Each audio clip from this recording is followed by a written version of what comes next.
بزنم پشم ریزون. با این حرکت مرگو به جون خریدم. یعنی ریسک و این ریسک هست که منو باشه.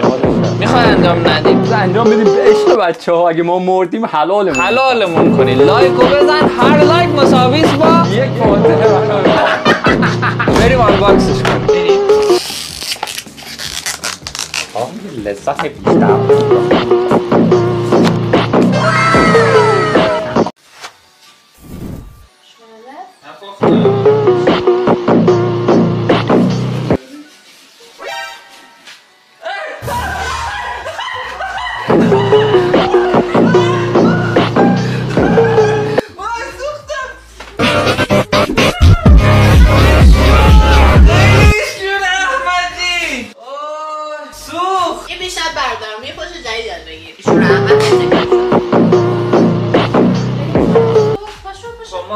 پاشو ببینم کجاش سوخته.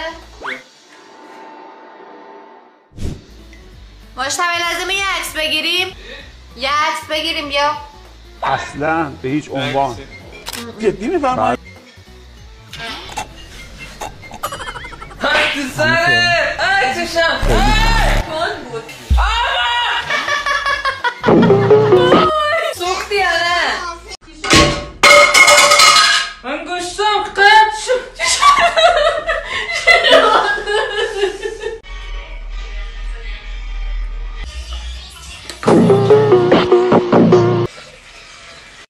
جونم خودت تکی بگیر من الان میام. نه میگم شیرماز میخوایی برات درست کنم؟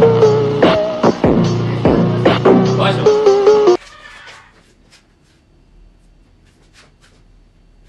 بچه من رایستی اینجا بگم خواهد تو گوه خوردی. اینا همه هماهنگ شده.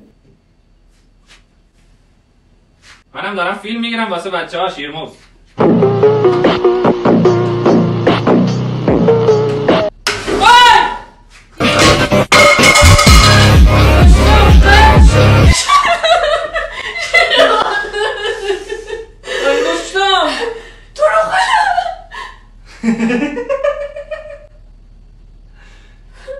شوخی کردم. شوخی کردم. چیزی نشده که. نه خون مصنوعیه. عزیزم میمونم ولی نمیذارم شما بهشون باشید.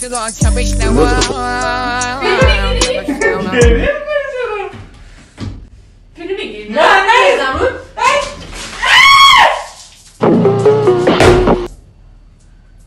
مریضی مگه؟ تو مریضی.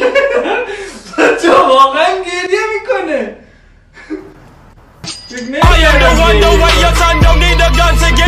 دستت خواهد چه من گریه نکنم. ببخشید بچه هم واقعا گریه کرد. باشو